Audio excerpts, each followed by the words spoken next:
Welcome to the Skeptic Zone, the podcast from Australia for science and reason.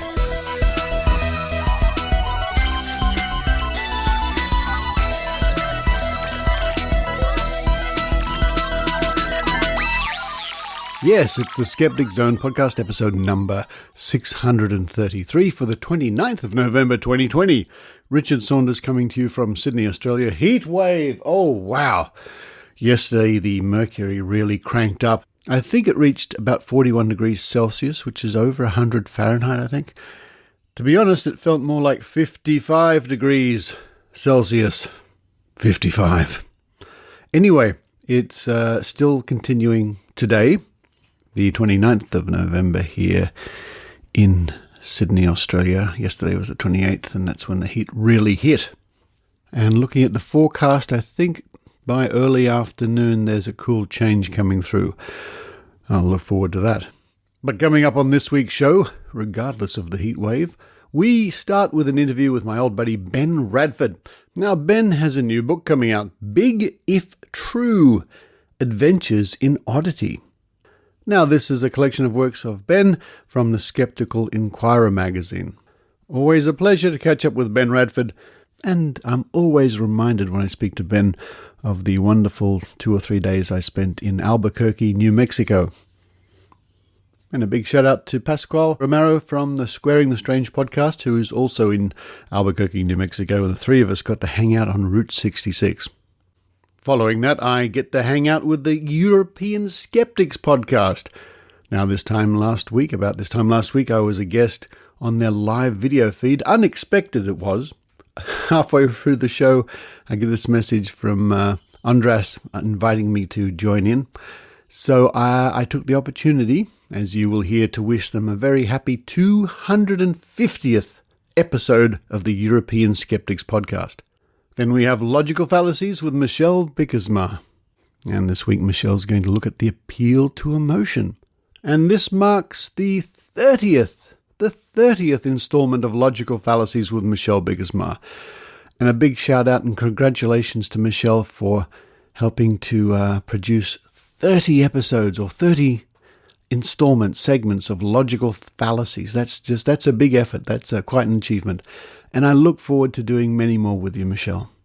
And after that, we catch up with another old skeptical buddy of mine in the United States, Susan Gerbic from Salinas, California, and part of the crew who do Guerrilla Skepticism on Wikipedia. An update from Susan Gerbic covering Guerrilla Skeptics, covering psychic stings, and more.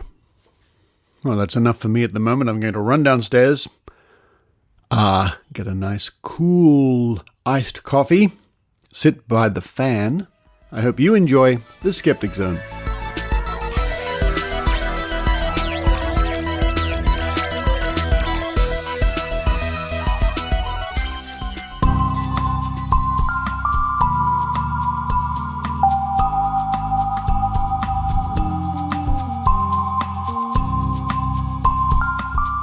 I can hardly hear you over the Pacific Ocean. It's a long way. Fortunately, the Earth is flat, as we know, so it's a direct line. Okay, well, let me stand up on this ladder. Oh, there you are. Great.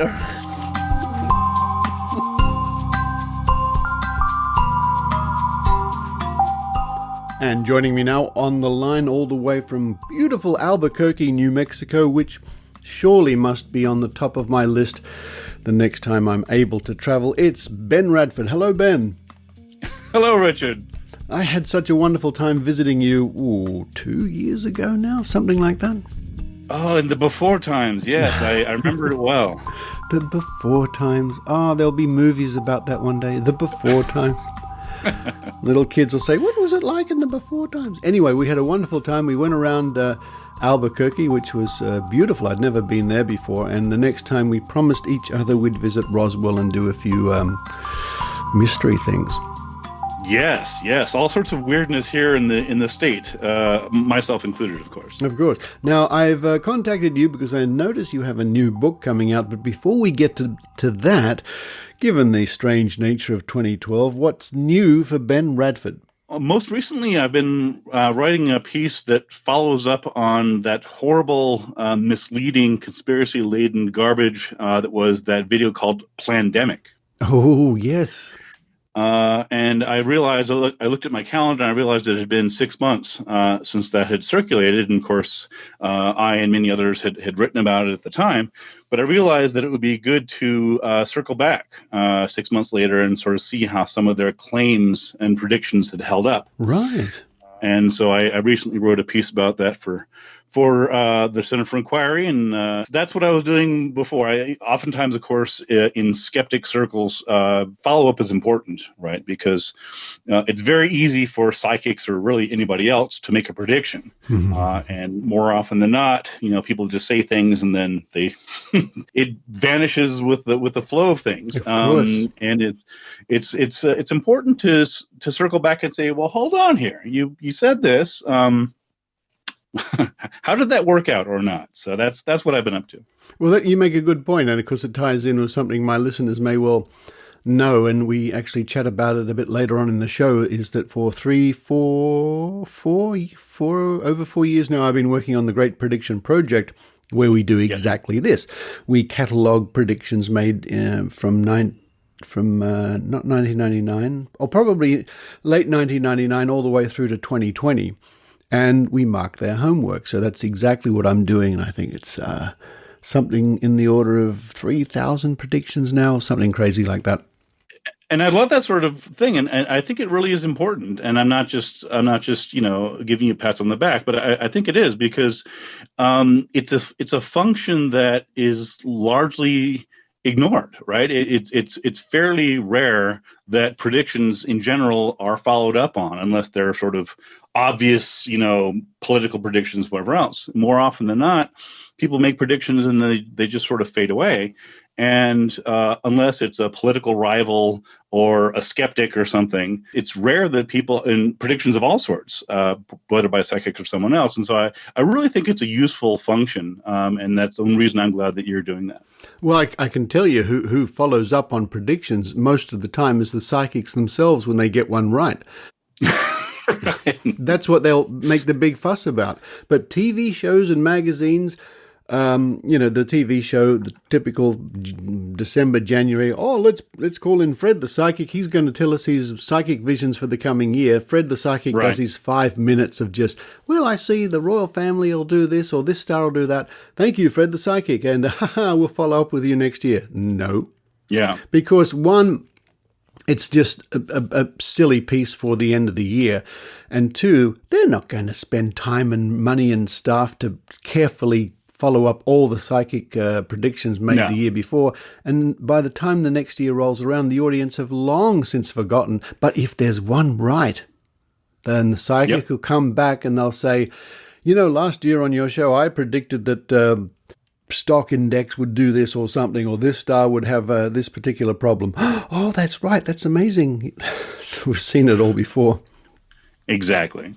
Anyway, enough about telling the future, but I want to look once more into the future in a certain respect, and I see, Ben, I'm getting through the mist, through the crystal ball, through the maze of the possible futures. Oh, what's this? A bestseller? A bestseller book by Ben Radford. What's this all about, Ben? What am I seeing?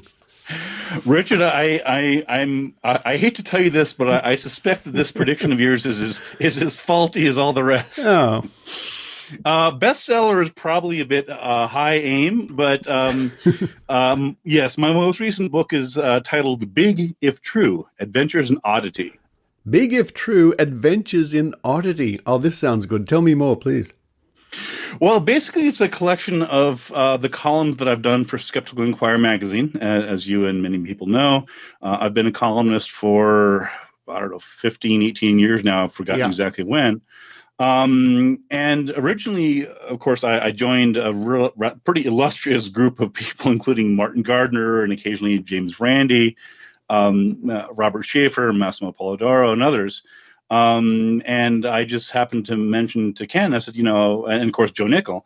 And I said, I might be interested in doing a column. And he said, that'd be fine. We'd be happy to have you. He said, just try and keep it short. Right.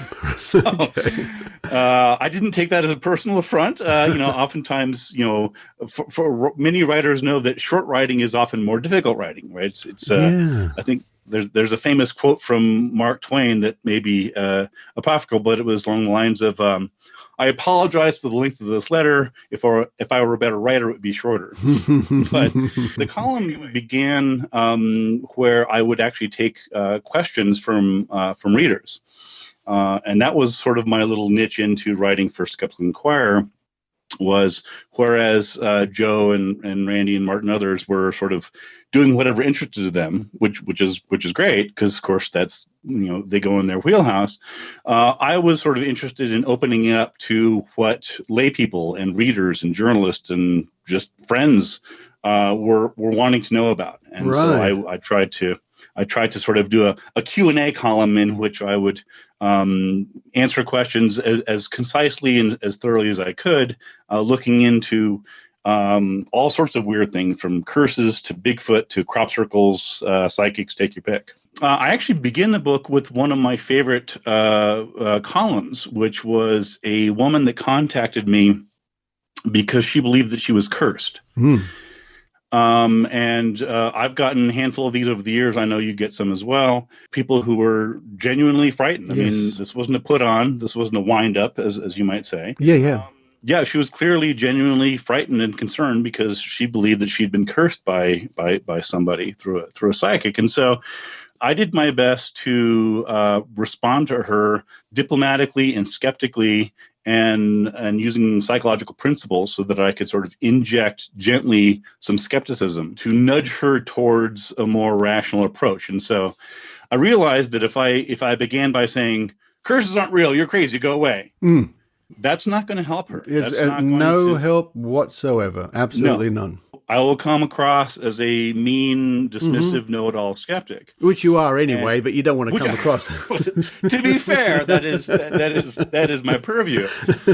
But it was important to me, again, as you know, I have a background in psychology, and it was important for me to try and help this woman who genuinely needed help. And again, this is par for the course, right? You and I and many other skeptics, people come to us believing their house is haunted, or believing X, Y, and Z, or X, Y, and Z, if you will. Thank you. And you're welcome. And, again, I think it's incumbent on skeptics who are knowledgeable and who have done this and who have done the research and done this to try and reach out and genuinely help people instead of just sort of, being this dismissive thing. Anyway, long story short, so I begin the book with that column where I responded, I give my response to the woman that contacted me, and I annotate that response with my own comments as to why I phrased it that way and why I did those sorts of things.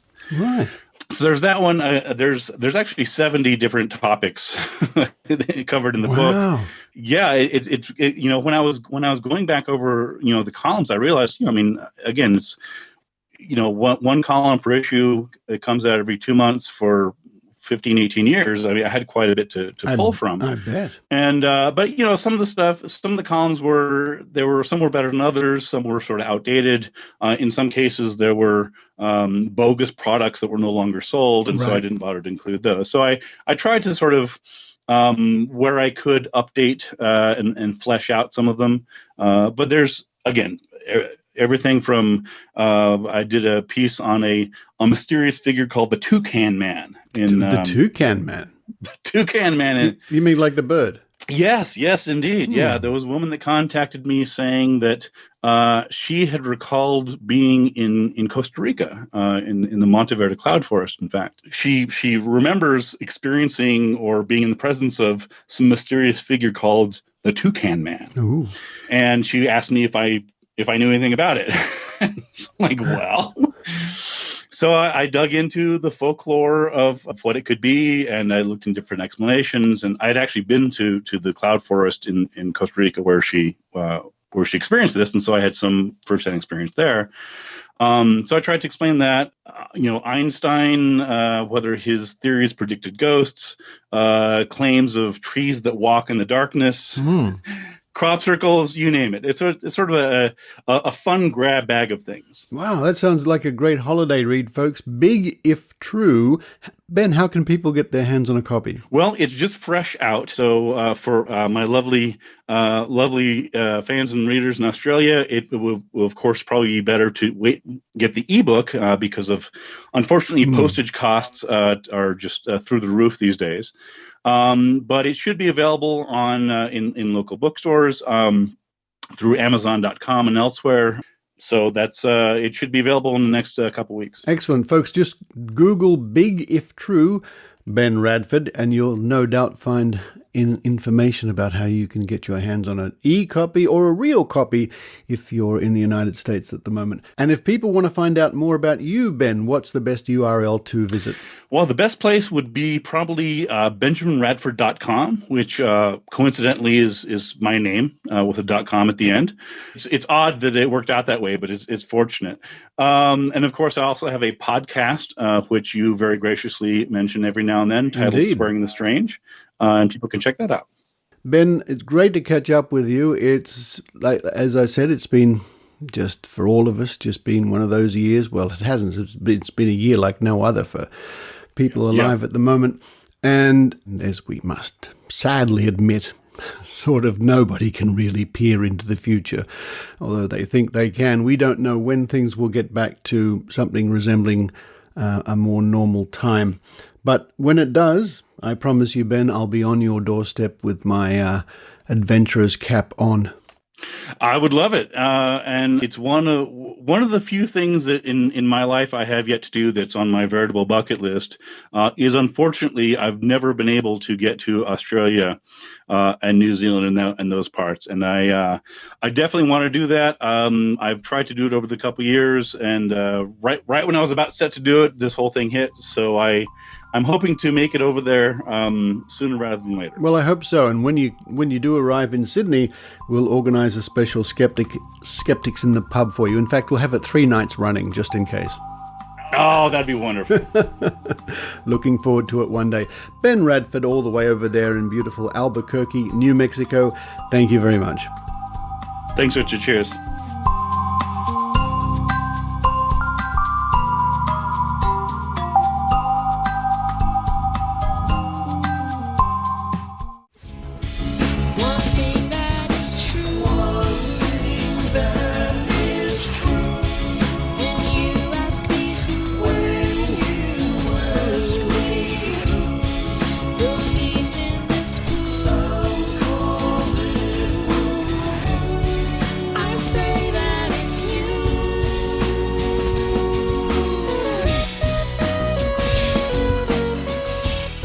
Folks, I'm live with the European Skeptics Podcast. They're celebrating a big milestone.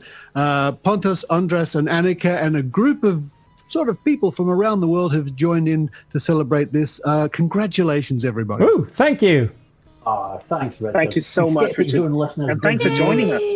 Richard was ejected from Canada as a child for moose abuse. I don't know if that's going to affect your listenership, Richard. I'm sorry, all those people in Canada, I used to live there, but I was asked to leave the country when I was very young. No, but this is a really great occasion because I know how hard it is to keep a podcast going week after week after week or after week. And the European Skeptics Podcast, ESP, I love that. The way you've cleverly said that, ESP, the really ESP experience, is certainly on my weekly listen list, if I can put it that way. And it's a testament to the hard work that you put in every week. Thank you very much. We really appreciate that, and it's especially very nice coming from you, whose work we really admire and we do value a lot. Thank you. Well, thank you very much. So there you are, folks. I know I run ads, promotions for the ESP quite regularly on the show, and I'm begging you to send me a new one, folks, over there at your podcast. Please do that. But for now, again, my warm congratulations for reaching that milestone. And now back to the Skeptic Zone. Thank you. I'll stop recording. Crazy, I don't know how you can believe. Your results are so hazy, it's driving me crazy. Guess which one of us consistency. You're driving me crazy, you're driving me crazy. I don't know how you can believe.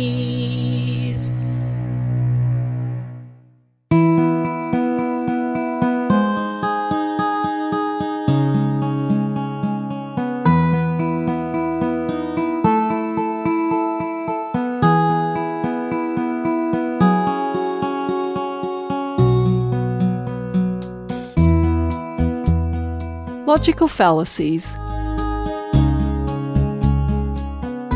What are logical fallacies, and why is it important that critical thinkers should know about them? A logical fallacy is an error we can make in reasoning, but it usually crops up when we are discussing or arguing our point of view. Some people might even knowingly use them to try and score cheap points in an argument due to intellectual laziness. They are traps we can fall into, but if we know what to look out for, we can spot them when they occur and stop ourselves from using them. This time, we'll look at appeal to emotion. Also known as argument from passion, this is when you manipulate emotions in order to try and win an argument, especially in the absence of good evidence. It is also a red herring, that is a way of diverting attention away from the key point. Emotions colour our thinking. It's just part of life. We can keep them in check at times, but they do have a habit of getting the better of us. Strong emotions do not always mean a strong argument. I didn't know what to think when I went to see that psychic, but soon she told me that my late mother was looking down on me and loved me. I was in tears. You cannot tell me it was fake. I know it was my mother. This situation is not uncommon when people go to see a psychic, even one doing a stage routine in front of an audience. Any doubts may be suppressed as people experience the weight of their grief. For many people, thinking critically during an emotional reading is the last thing on their mind, and as skeptics, we should acknowledge this. Did you see that TV commercial for homeopathic treatment for teething? The mother told of how much her son was suffering. I hope everything worked out okay. The appeal to emotion has been used in advertising for years and years. Diet products can play on our emotional insecurity of body image, and political campaigns can play on our fears of what might happen if the other party wins an election. In our example, based on a real TV commercial shown in Australia, the story of a suffering baby pulls at our heartstrings, even though the product on sale does not work as claimed. I was watching all these videos online of parents who told sad and frightening stories of what happened to their children after getting vaccinated. They really made me think whether I should risk taking my own baby in to get the jab. Like so many unsupported beliefs or conspiracy theories, the anti-vaccination movement is full of sincere people who tell their stories. Skeptics should take into account the fact that people feel very strongly when their own children are involved and appreciate how the appeal to emotion can override common sense. Emotions have been used to sway us one way or the other ever since the first humans roamed the plains. At times they add a valid and necessary component to an argument, but watch out, as at other times they serve to only cloud the issue.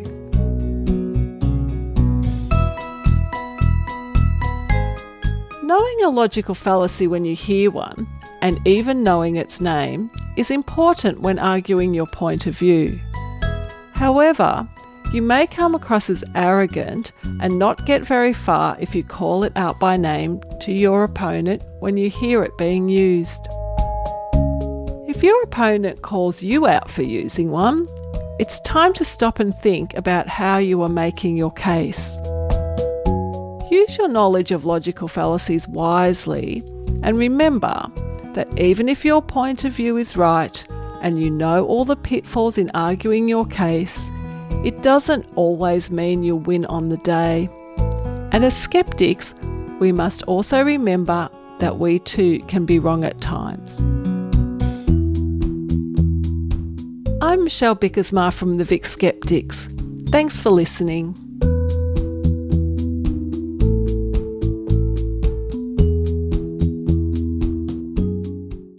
Allora ciao, io mi chiamo Professore Dave, io ti voglio insegnare tutte le cose sulla scienza. Parliamo di fisica, di chimica, biologia, astronomia, matematica e tante altre cose. Guardami su YouTube, arrivederci.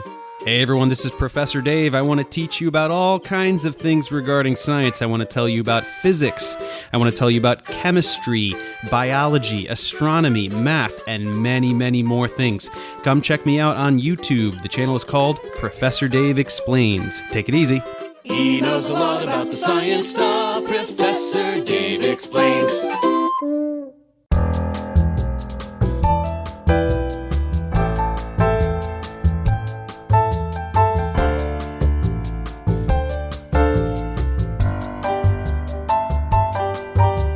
I think we need to think.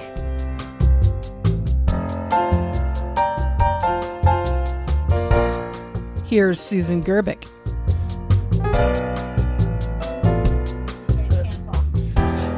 You can talk. Well, folks, it's okay. We got better.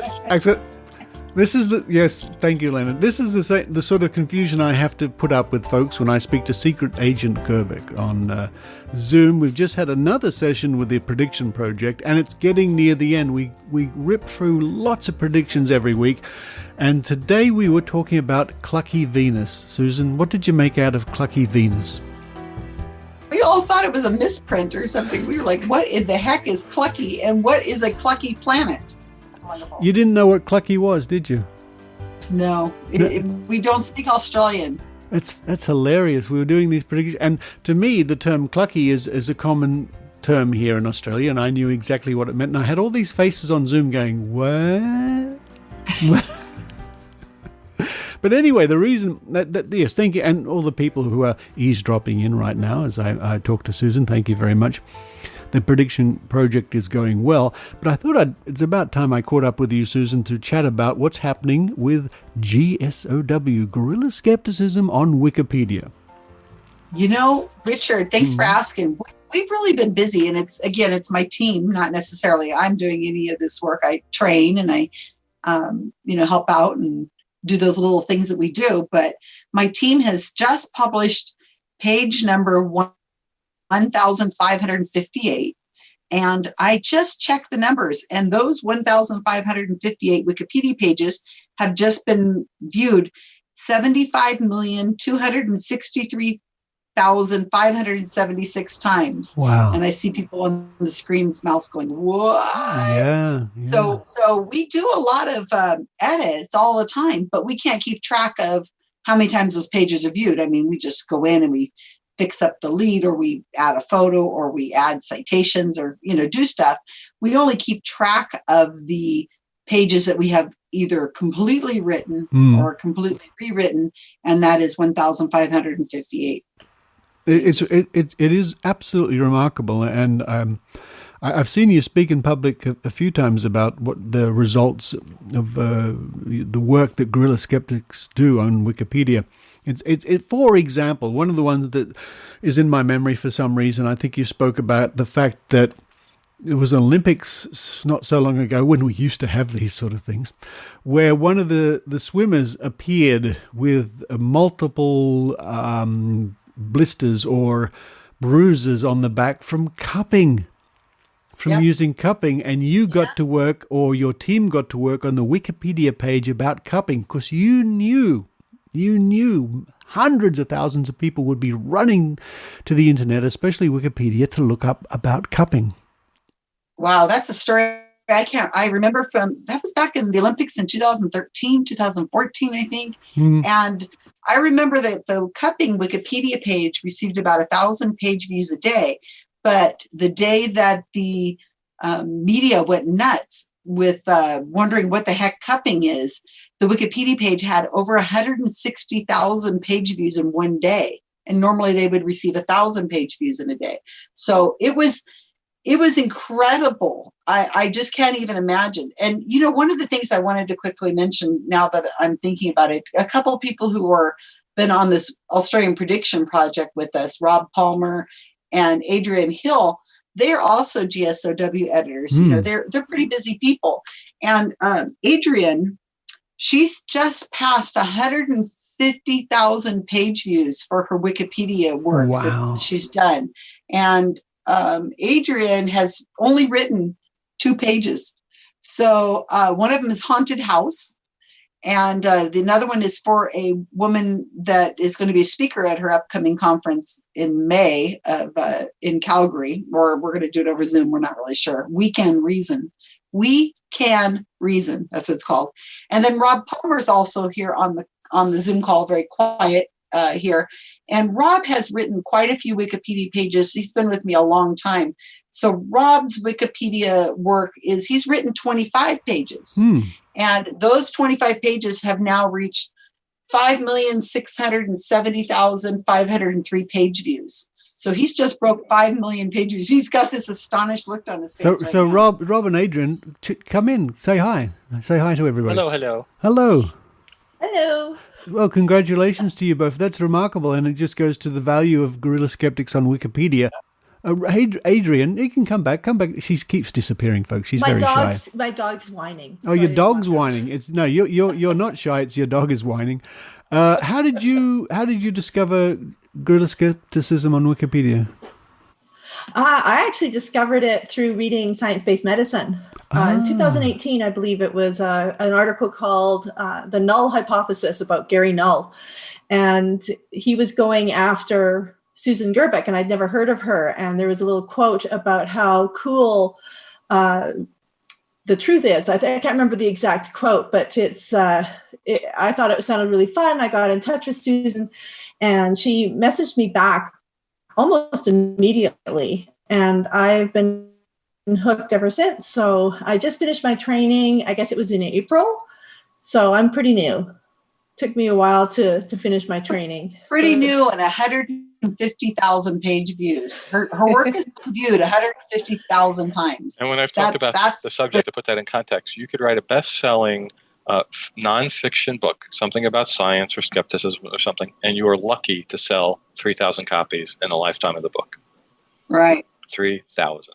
And Adrienne, how is the process of learning to become an editor for Wikipedia?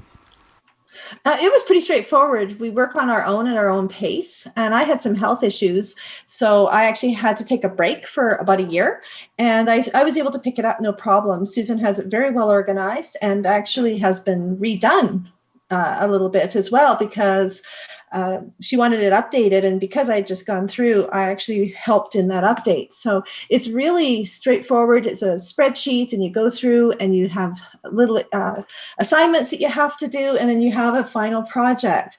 And that was the fun one. So it was really good. I think the record is 4 days. So there's been a few people who have finished the training in 4 days. Wow. I took 18 months. But, Susan's great. She's, a little long. It's usually about 4 months. I think people take, 4 months is more the average and the expectation. But I was in contact with her. She was aware of my health issues. So it was no problem at all. And you're based in Canada, of course. But Susan, I'm based in Canada. You've got editors all around the world, haven't you? Yes, we're all over the world. Rob was asking about something else on the Olympics. What was that, Rob? Well, you had mentioned before Richard brought it up, the fact that cupping, the views on the Wikipedia article for that went crazy after, I think it was Phelps, had cupping marks on himself. And then, everyone went to Wikipedia to figure out what it was. And we had worked on the Wikipedia page. So we added a lot of science, and therefore it was much better information than it would have otherwise been. And a similar thing happened, it might have been the next Olympics, when the athletes started wearing KT tape, kinesio tape. And people, well, what is this wrapped all around their arms and legs? And so then I updated the article for that to make it seem like it was to give it more science and take out a lot of the nonsensical material that was on the article. And how many views does that article have now? Well, you rewrote the page in March of 2018, and I'm looking at the stats right now, and it's been viewed 300,453 times. Cool. So now we don't know. I need to always add the caveat that we don't know if it's the same person looking at the page over and over. We don't know if it's a unique user. That would be a real strange OCD symptom. Well, that's me. That's me on Wikipedia on the page regarding mustics. I look at it over and over and over again. So, I've done that with mustics because I can't really believe it's a thing. So, no, it's still here. This is not a fake page. Somebody didn't delete this yet. No, it's fantastic.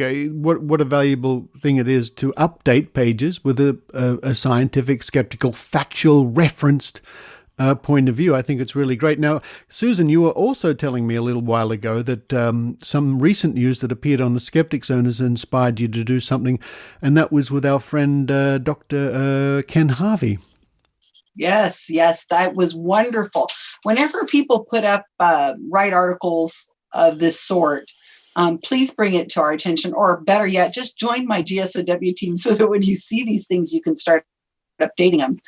But you had mentioned that Ken Harvey had left the Therapeutic Goods Association, the TGA. TGA, yes, the advisory panel. I think he was on about that. Yeah. Science and not cracking down on it. Yeah. So what we did is we took the information on the Skeptic Zone, the articles that had been generated in the media, and we were able to update the Wikipedia pages for Ken Harvey, for Choice Magazine, which is another page we had written a year or so ago.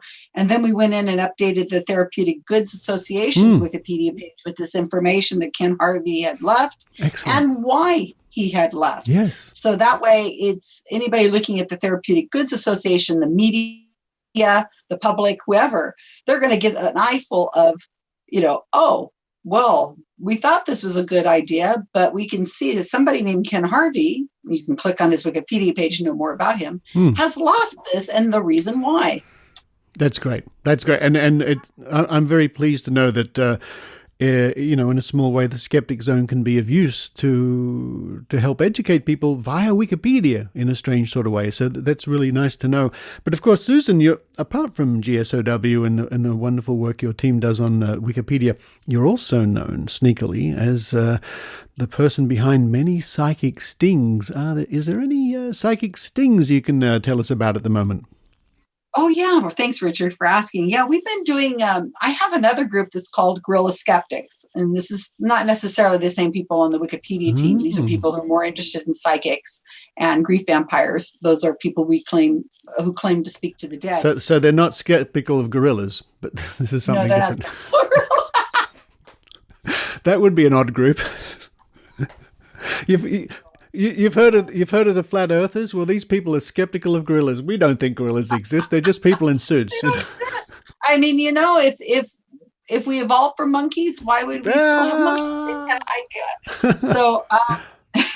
So yeah, in between projects, I have a group that I oversee that is also located on Facebook. It's a secret group you can't get into. Same as the GSoW. Mm-hmm. You have to be allowed into the group. Yeah. But write to me on and I'll be happy to put people in, but you have to go through training. Anyway, so we have a project that is during the pandemic.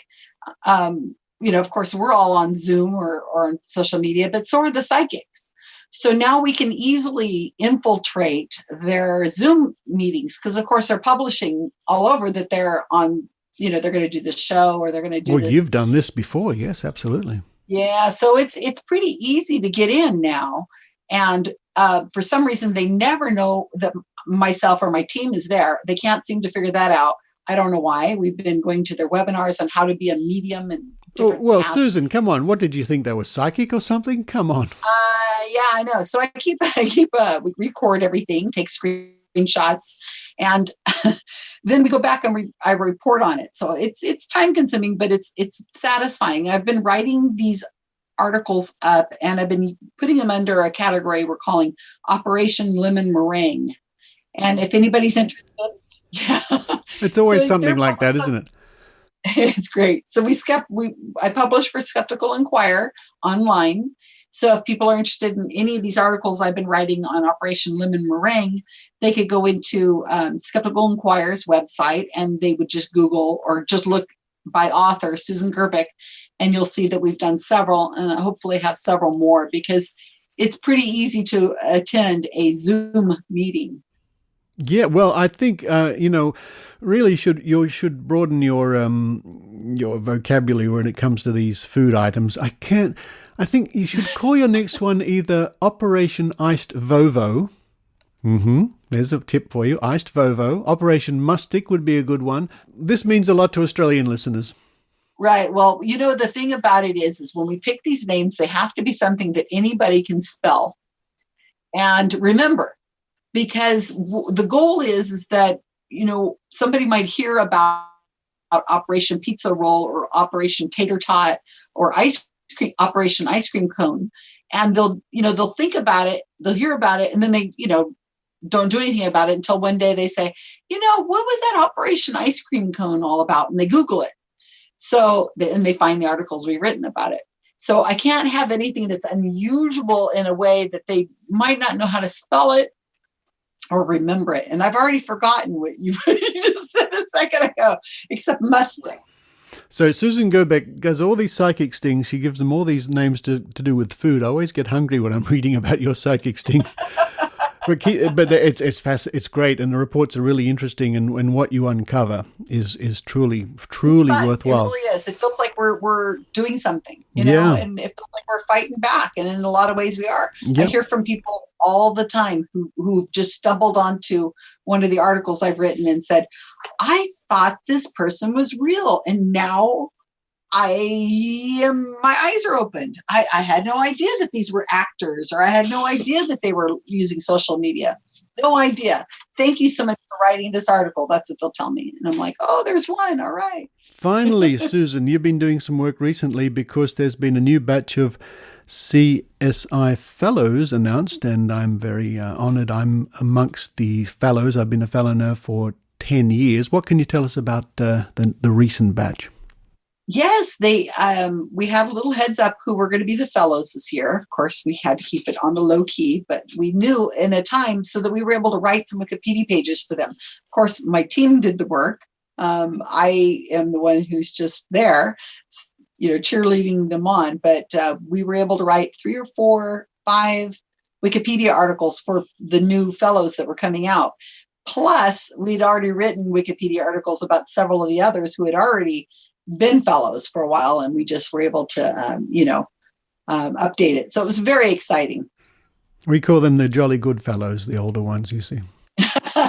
Well, this way, when they made the announcement that there was going to be these new fellows for CSI, people were able to Google them and get their Wikipedia page and get information about them. So that was my motivation, is to have the Wikipedia pages created before the announcement was made who the fellows would be. And of course, that is, for everybody who may not know, that's the Committee for Skeptical Inquiry, formerly PSYCOP. And I always liked that name, PSYCOP. I like PSYCOP. Much better. Sort of sticks in the memory a little bit, the PSYCOP. Mm-hmm. Susan, finally, and I'm sure there's many listeners thinking, oh, how can I get in on this this action with Guerrilla Skepticism on Wikipedia? How can people take part? What do they have to do? But if they want to join one of my projects, the easiest place to find me is on Facebook. Please send me a private message. You can send me a friend request. I'm fine with that. And I'm happy to, hear from you. And if you want to join the Wikipedia project, well, then there is a pre-training you have to do. And once that's completed, then we can put you into our secret cabal on Facebook. And then the serious training starts. And as Adrienne says, you should be able to finish it within 4 months easily. And then you too can be helping to spread science and reason via Wikipedia and learn a lot. Adrienne, I'm sure you've learned a lot. I've learned an awful lot, and I end up going down huge rabbit holes of learning. And it's fascinating. It's fun. The people are fun. It's like I've found my group that I belong to. It's a pretty amazing thing. I have no regrets, and I plan on staying as long as Susan will keep me. Oh, we love Adrienne. And I get to watch over their shoulders as they're working. I'm going through and reading what they're doing and providing feedback, but I force them to interact with some of the speakers in our community. So Adrienne had a lot of contact with Ben Radford, and I believe Kenny Biddle, if I'm not Kenny mistaken, Biddle, yep. when she was writing the Wikipedia page for Haunted House. So as you pick a topic to write about or rewrite about or whatever you're doing, you interact with the people in our community who are those people who you would see at a conference or who have written the books or articles on it. So it expands your group of friends, I guess I should say, in a lot of ways. And I personally got to know people besides you, of course, and Richard. I got to know the whole Skeptic's Guide to the Universe crew, Brian Dunning, Ben Radford, Kenny Biddle. It's quite amazing. All those people, huh? But there has to be an upside too, right? I always have a dig at those people, my dear friends, and I love them all very much. Well, look, everybody, Susan, Rob, and Adrienne and Leonard, who's sort of eavesdropping in there on the side. Thank you very much for helping with the predictions today. And Susan, thank you very much for the update with Guerrilla Skepticism on Wikipedia. Folks, if you're inspired, get in touch with Susan. And there's a world of worthwhile things to do and great interest to be had. But for now, folks, as I stare at you on my little computer screen, thank you very much. No, you have to say something. They're all waving, everybody. They're not saying thank you, Richard. They're all waving at me. Richard. Thanks, Richard. Really glad to help. Leonard came in after all. And up fades the music. Susan, there it is. There's your music.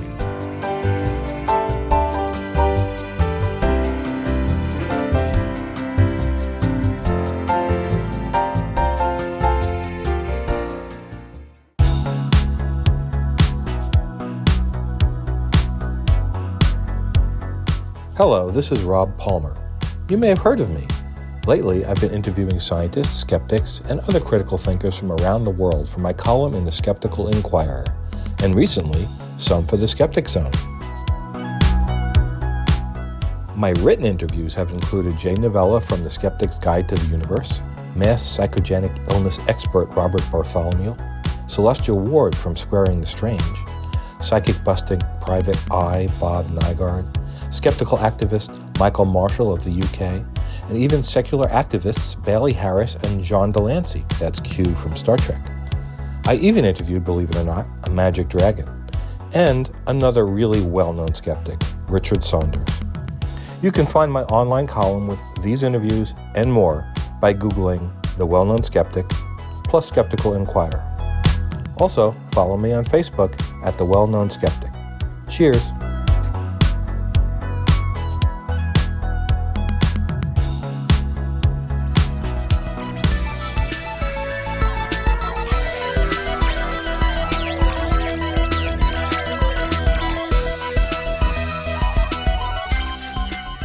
Thank you for listening to the Skeptic Zone podcast. Now, don't forget to check out maynard.com.au for a live show coming up with Maynard. And thank you to all those people who joined Maynard and myself when we did Maynard's Mastermind Quiz live to the world on, it was Friday night here in Sydney, Australia. And congratulations to Dr. Angie Matke. We had a competition. We did. We had a competition to name the inflatable hippo. The inflatable hippo that joins Maynard and I, and he sort of pops up in other places too when we do our live quiz. And Dr. Angie Matke submitted a name, and it was Anderson Cooper. So from now on, the inflatable hippo is going to be called Anderson Cooper. If you don't know what I'm talking about, make sure you visit maynard.com.au. And before I go, a big thank you once again to all those people who continue to support the Skeptic Zone at Patreon or PayPal, and you can do that at skepticzone.tv. And a big welcome to the new Patreons only in the last week who've come on board. Thank you so much. And of course, one last message. Thank you to all those people who sent me very kind birthday greetings over the last few days. Much appreciated. But for this week, this is Richard Saunders signing off from Whew, a very warm Sydney, Australia.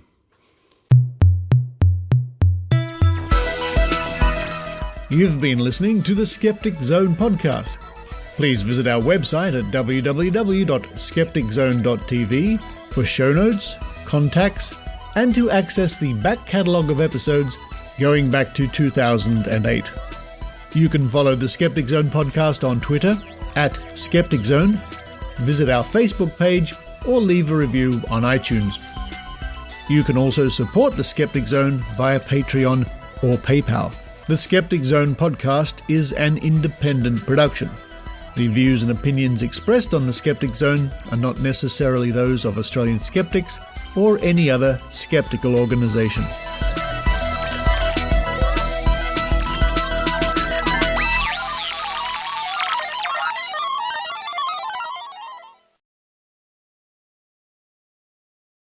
As long as you make Dice sure. game. Is this All a right. 9-sided die again? 5. What? It's a 4-sided die. What would you like? Which one? Let her choose. How many numbers? I like the 20-sided die. 20. All right. Then if you get a hit, it's really amazing. Nice. That's quite big. That's my favorite platonic That's solid. hard to roll. Let me see if I've got a smaller. Yeah, here we go. So that's a D20. Yep. Okay. There it is. All right. So, folks, we're back with the gang from the Guerrilla Skepticism and the Prediction Project at the end of the show. Hello to all the afterthoughts, the people who listen after the show, and the people who've never heard this section before. You're in for such a surprise. Here we go. Oh, Adrienne, you've never heard this section before. One of the people taking part. Exactly. I'm always clicking off when the music starts, so, I know, terrible. You've been missing out. For all those people... You can watch the little green bar go across, and if it's not at the end yet, the show's not over. I'm usually cooking dinner, though, while I'm listening, and I just click it on to the next one, so I don't even see that. Oh, boy. And all the other people who've known about this Easter egg for many years, you see, There's so much you got. You're ahead of the game. I have a D20. This is where we roll a die 3 times, and you use your prediction power, your predictive power, whatever it is, and see if you can come up with the number. Psychic, if you want to use your psychic power, if you want to use time travel, whatever you want to do. It's a D20, so 20-sided die. And folks, let's have some predictions for the first roll. I'm going to roll it 3 times. Susan. 5. Why did I even ask? It's always 5 for Susan. Rob, what do you say? 2. 2. Adrienne? 18. 18. Mm-hmm. And Leonard? 17. 17. 5, 2, 18. Okay, here we go.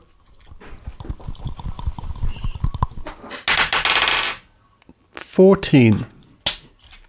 4 plus 1 equals 5. Yes, Susan. All right. So not off to a good start. Does anybody want to change their predictions? Keep them? All right. 13. I'm going to pick lucky 13. Oh, Rob is 13. Watch is going to be 13. All right, here we go. 4. See? 4. Okay. It's almost mine. It's almost there, Susan. Last time I did this game with you, I picked 3 4s. So does that count at all, Richard? Of course it does. Last roll. Anybody want to change their mind? Nope. Okay, here it comes. We've got Rob on 13, yeah? You want to still be 13? Yes. Okay, here we go. And the winning number is 16. See? 6 minus 1 is 5. Almost there again. Susan. All right, So just for Susan and everybody else, one more. Yeah. Just in case. So 14, 4, 16. There's got to be a pattern there somewhere. And the last number is 19. Oh. 9 minus 10 is 1. Yes. And earlier had a 4. So now that 4 combines with the 1 in this roll. I wonder how many times you'd actually have to roll it for us to get 1 hit. Well, see, Susan, you should take up a new career as a numerologist, because that's exactly the sort of waffle they would come up with. That sounded very numerological. It did. Thank you, everybody. It sounded clucky. It sounded clucky. That's my word of the day. I'm going to try to find a way of using it several times today at home. I can't imagine Mark's going to. Well, Adrienne came up with the name for your new confection, for your new sting name, Clucky Mustic Pie. Clucky Mustic Pie. I'm afraid that's far too rude for me to put on the Skeptic Zone. I'm sorry.